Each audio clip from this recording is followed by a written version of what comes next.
नमस्कार मित्रों, संवाद चैनल से स्वागत है और मैं पंकज।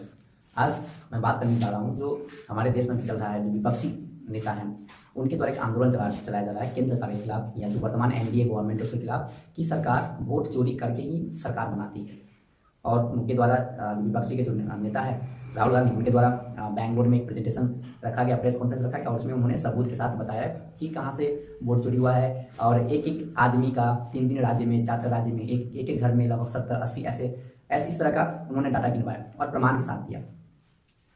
तो ये आरोप है, इसको लेकर जितने विपक्षी दल है या वैसे लोग, वैसे संगठन जो वर्तमान भाजपा सरकार से खुश नहीं है, उनके द्वारा हमेशा सवाल उठाया जा रहा है और लगातार आंदोलन हम देख रहे हैं कि तेजी हो रहा है।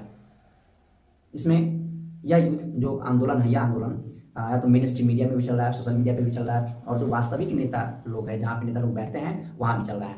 हमने देखा कि पिछले दिन सांसद भवन में जो संसद सत्र चल रहा था तो उसमें किस किस तरह के व्यवहार किए गए, किस तरह आरोप लगाए गए और उसका जवाब सरकार के द्वारा दिया गया है ना।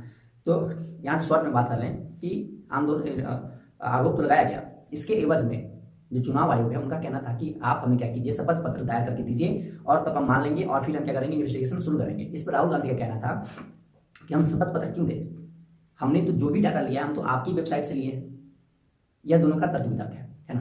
इसके इतर है ना, यह पक्ष और विपक्ष का और जो चुनाव आयोग जो रिस्पॉन्सिबल जो उत्तरदायी विभाग है, आयोग है, उनके द्वारा अपना वक्तव्य रखा गया। इससे अलग है ना, इससे अलग भी जो बहुत छोटे से तबके में एक चर्चाएं चल रही है, विद्वान जो बुद्धिजीवी लोग होते हैं उनके बीच में जो चर्चाएं चल रही है, यह चर्चाएं चल रही है कि भारत सरकार को गिराने के लिए, भारत में तख्ता पलट करना चाहती है, इसके लिए विदेशी ताकत पीछे लगी हुई है। यह आरोप है ना। और यह आरोप के पीछे बहुत से जो तर्क है, प्रमाण है, वह दिए जा रहे हैं है ना। अब कोई भी भारत सरकार को गिराने का तर्क क्या दिया जाएगा? अब यह सुनने के बाद मुझे मालूम है बहुत से लोग हमारे बारे में बहुत से अपशब्द भी बोल सकते हैं, उसके लिए आपका स्वागत है। लेकिन हाँ, जो चूंकि जो मैं बात करने जा रहा हूँ, ये मेरा भी ये नहीं है, जो ये मेरा मैं अपने मन से नहीं बात कर रहा हूँ। यह जो एक तबका है समाज के, जो बुद्धिजीवी वर्ग है, उनमें यह बातें चल रही है कि जो वर्तमान सरकार अमेरिका का जो ट्रम्प सरकार है ना, वह भारत सरकार को गिराना चाहती है ना। उसके लिए इस तरह के हथकंडे अपना रही है ना। और उनके द्वारा यह भी तर्क दिया गया कि बांग्लादेश का उदाहरण दिया गया। बांग्लादेश में क्या हुआ था हम सभी जानते हैं कि अभी सबसे साल कहानी है, 2024 कहानी है कि सरकार को हटाने के लिए वहाँ पे आंदोलन किए गए है ना। शुरुआत में आंदोलन के पीछे कारण बताया गया कि जो शेख हसीना सरकार है उसका क्रूरता है, लेकिन सब बाद में पता चला कि कोई क्रूरता वगैरह नहीं है, या इसके पीछे अमेरिका था है ना। अब अमेरिका क्यों था इसके पीछे? क्योंकि अमेरिका ने बांग्लादेश से, म्यांमार के साथ में एक म्यांमार और बांग्लादेश का कुछ आइलैंड को लेकर एक नया देश बनाना चाहता था, जिसे शेख हसीना ने मना कर दी थी, जिसके कारण क्या है कि अमेरिका ने हटा दिया था, उस पर तख्ता पलट किया था और एक नया सरकार बना। और जब वही नया सरकार जो मोहम्मद यूनिस, जब वो अमेरिका में गए एक समिट में, तो वहाँ पे उन्होंने बाइडेन को बोला कि दी जाता है कुछ स्टूडेंट्स के बारे में कि ये लोग जो है ना, स्टूडेंट इसके आंदोलन के पीछे रहे हैं। तो इससे यह अंदाजा लगाया गया कि इसके पीछे अमेरिका है ना। कुछ इसी तरह का हाल भारत में भी होने का आशंका जताया जा रहा है ना। अब आशंका कैसे जताया जा रहा है? क्योंकि अगर हम बात करें जो वर्तमान ट्रम्प सरकार है ना, इनके द्वारा ही पिछले साल जब चुनावी दौर चल रहा था अमेरिका में, तो उन्होंने बताया था कि यूएस एड जो है ना, भारत में लगभग 21 मिलियन के आसपास डॉलर खर्चा किया था कि भारत में वोटर टर्नआउट बढ़ाया जाए है ना। इसका कोई मतलब नहीं बनता है। यह जो वर्तमान राष्ट्रपति है उसके द्वारा बोला गया था है ना। मतलब जिसके द्वारा भी यह पैसा खर्चा किया था अमेरिकन के द्वारा, वह नहीं चाहता था कि भारत में जो वर्तमान सरकार है वह बने है ना। तो अब बात उठता है कि कोई भी देश, मतलब अमेरिका ही अगर चाहेगा भारत में अगर सरकार बदलने का, तो वो लोग किस किस टैक्टिक्स का प्रयोग करते हैं?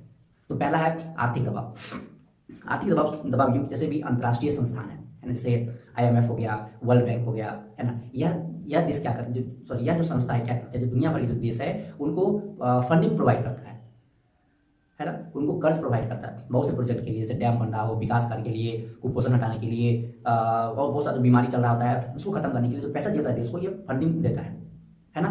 तो क्या करता है अमेरिका, इन संस्थाओं का प्रयोग लगा के उन देशों पे, जिस देश से अमेरिका नहीं बन रहा है, जैसे हमने बांग्लादेश के बारे में देखा, हमने उत्तर कोरिया के बारे में देखा है, उसके बाद हमने कुछ हद तक तुर्की के बारे में भी देखा है, और भी बहुत सारे देश है इसके बारे में हमने देखा है। तो यह देश क्या करते हैं, जो अमेरिका इसका मतलब IMF और वर्ल्ड बैंक का प्रयोग करके है ना, सैंक्शंस लगाते हैं, प्रतिबंध लगाते हैं है ना। अब यह प्रतिबंध इसलिए लगाया जाता है क्योंकि आर्थिक कारण से लोगों में ना असंतोष पनपेगा। क्यों? तो कोई विकास कार्य चल रहा है जिसका पैसा IMF और वर्ल्ड बैंक के द्वारा दिया जा रहा है, अगर डायरेक्ट फंडिंग रुक जाए तो देश की सरकार पे क्या होता है, दबाव बनने लगता है ना।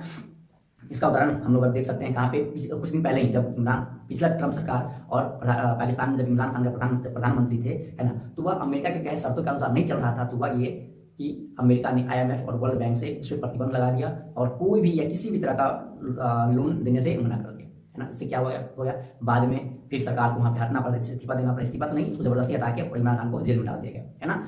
दूसरा जो तरीका अपनाता है कोई भी देश सरकार हटाने के लिए, वह है नैरेटिव वॉर, है ना। अब इस नैरेटिव वॉर के लिए मीडिया का प्रयोग किया जाता है। मीडिया का प्रयोग किया जाता है, हम लोग सभी जानते हैं कि सोशल मीडिया पर 100% नियंत्रण अमेरिकन का है ना। अमेरिकन कंपनी जो चाहेगी वह लोगों के दिमाग में घुसेगी, है ना, लोगों के मोबाइल में जाएगी, है ना। तो इसका प्रयोग लगातार जो है जो मतलब अगर लगातार सरकार के विरुद्ध अगर हटाना हो, मतलब जो सरकार पसंद है उसके खिलाफ हमेशा क्या करते हैं, इस पर नैरेटिव वार चलाते रहते हैं, बहुत से मुद्दा हटाते हैं, लाते हैं। फिर इसके बाद जो दिखता नहीं है वह है NGO। बहुत से NGO ऐसे हैं जो लोकतंत्र के नाम पे, लोकतंत्र बचाव के नाम पे, मानव अधिकार के नाम पे, है ना, देश में आती है ना, काम भी करती है ना। और वह क्या करते हैं कि सरकार के खिलाफ लगातार काम कर रही होती है ना। और वह NGO लोगों के दिमाग में, चूंकि NGO बहुत ही प्रभावशाली होता है क्योंकि वो लोगों को ऐसा महसूस होता है कि वह लोगों के लिए काम कर रही है और वह प्रत्येक लोगों के पास पर्सनली जाके सिंपैथी भी प्राप्त करती है और लोगों को ये कन्विंस कर पाती है कि ना आपके द्वारा जो किया जा रहा है, मतलब आपके खिलाफ सरकार जो काम कर रही है वह अच्छा काम नहीं है ना। आपके मानव अधिकार छीने जा रहे हैं, आपके जो लोकतांत्रिक अधिकार है वह छीने जा रहे हैं। दूसरा क्या है, और जब अगला जो तरीका अपनाता है वह विपक्ष और जो विपक्षी आंदोलन है उसको फंडिंग प्रदान करना, है ना। यह बहुत ही मतलब इसका बहुत ही धड़ल्ले स्तर पर प्रयोग किया जाता है, क्योंकि जो मेन हथियार है होता है यही होता है।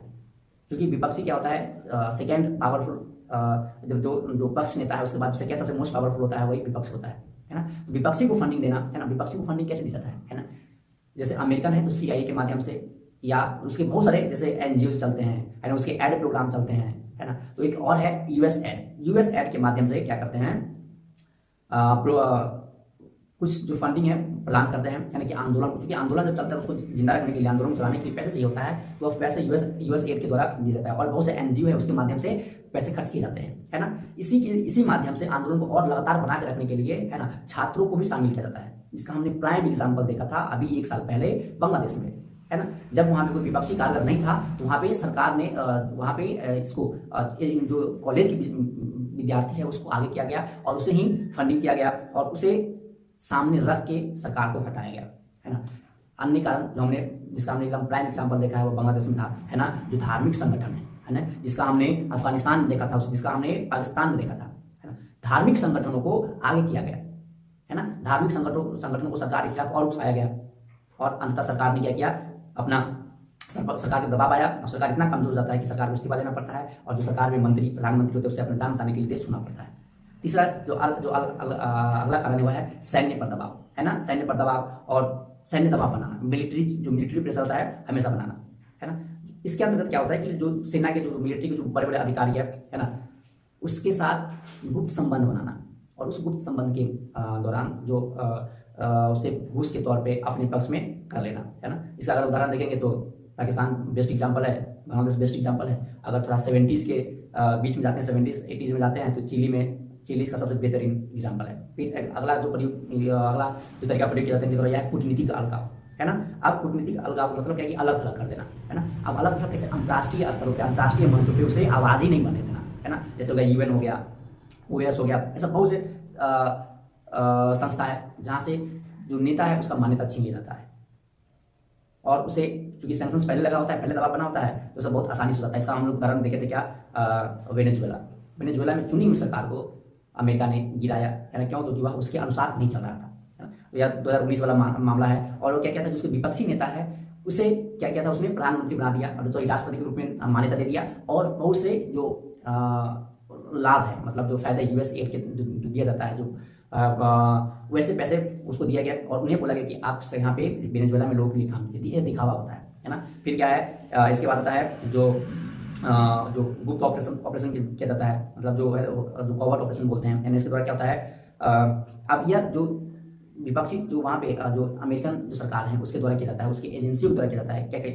इसमें क्या करते हैं, जो विपक्ष है उसको पैसे दिया जाता है या आंदोलन करने के लिए, या अगर वह उसे हथियार की जरूरत होता है तो हथियार दे देता है। फिर क्या होता है, गुप्त प्रचार अभियान चलाया जाता है। फिर क्या है, देश में जो है ना अस्थिरता लाया जाता है, जिसमें दंगे, आतंकी हमले, है ना, यह सब है। और हमने ऐसे भी उदाहरण देखे हैं जहाँ पे अमेरिका ने जब यह सब बात नहीं बनता है तो डायरेक्ट मिलिट्री ऑपरेशन करता है, डायरेक्ट मिलिट्री इंटरवेंशन करता है ना। इसका हमने उदाहरण देखा था इराक में 2003 में, है ना, अफगानिस्तान 2001 और पनामा 1989 में, है ना। दो चीज़, पनामा में स्थिति थोड़ा बेहतर हुआ है ना, लेकिन इराक अफगानिस्तान का स्थिति आज भी बहुत ही खराब है ना।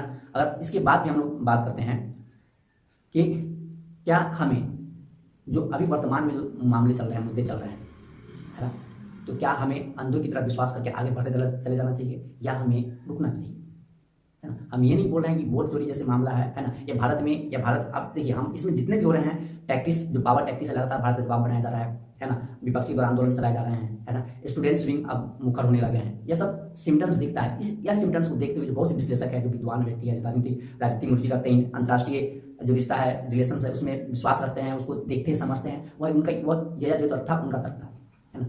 अगर हमारे देश में इस तरह का कुछ भी हुआ है, और दूसरा इसके बाद क्या है, सरकार को हटाने के लिए, विपक्ष को लाने के लिए पावर में, अगर ना बात माने तो इनके द्वारा, है ना, जो न्यायालय है उसका भी प्रयोग किया जाता है। न्यायालय का प्रयोग किया जाता है ना, क्योंकि आप जितने भी देखेंगे तो कानून, जितने भी कानून बने हैं वो लेफ्ट विंग के अनुसार कानून बने होते हैं। अपने देश में भी यही है, लेफ्ट विंग की जो मान्यता है उनके अनुसार कानून बनाया गया है ना। और तो क्या किया जाता है, उस लेफ्ट विंग के कानून के अनुसार, कानून है ना, उसके अनुसार आधार पर केस चलाया जाता है, और केस के बाद जो नेता है उसको जेल में डाल दिया जाता है या उसे फांसी दिया जाता है। हमने इराक में देखा सद्दाम हुसैन, पाकिस्तान में देखा इमरान खान, जेल में डाल दिया गया, बात नहीं माना तो, है ना। और दूसरा बात, इसका एक भारत में अगर हम इसका तुलना करें तो एक इस तरह का संकेत हमें मिलने लगा है ना। सुप्रीम कोर्ट ने अचानक से एक अभी वर्डिक्ट दिया है कि जो सरपंच का चुनाव हुआ था हरियाणा में, है ना, उसमें धांधली हुआ है, और जिसको जीता हुआ घोषित किया गया था, है ना, असली में वह जीता नहीं था, जो सेकंड पोजीशन पे आया था वो जीता था, और उसे फिलहाल अभी फिर से सरपंच बनाया गया। सुप्रीम कोर्ट ने ऑर्डर दिया कि 2 दिन के अंदर उन्हें सरपंच के पद पर नियुक्त कर देना है ना। तो यह सब जो वोट चोरी है, अब आते हैं वोट चोरी वाले मामले पे। अब यह सब वोट चोरी वाले मामले में वास्तविकता यह भी है कि इस चीज़ को अब बल मिला है ना, यहाँ पे बल मिला, अब लोगों का विश्वास और दृढ़ होते जा रहा है। तो आंदोलन और तेज होंगे भविष्य में, इसका कोई मतलब इस पर कोई इस तरह शक नहीं करेंगे। इसमें वास्तविकता है कि आंदोलन तेज होंगे भविष्य में वोट चोरी के मामले में, जो भी चुनाव संबंधित मामले हैं। लेकिन हम इंडियन को, मतलब मेरे अनुसार क्या करना चाहिए, है ना, हमें अपने सोशल मीडिया पे, यूट्यूब पे, या चाहे जो भी है ना, इसके नैरेटिव में हमें विश्वास नहीं कर लेना है। हमें वही करना है, अपने विवेक का प्रयोग करते हुए विरोध करना है ना। ऐसा ना हो कि हम किसी और का शिकार होते चले जाएं और अंततः स्थिति इतना खराब हो जाए कि हम उसे संभाल भी ना पाए। फिलहाल इसमें इतना ही। अगर इस पर कोई भी अपडेट होगा तो हम इस पर जरूर बात करेंगे। फिलहाल के लिए धन्यवाद।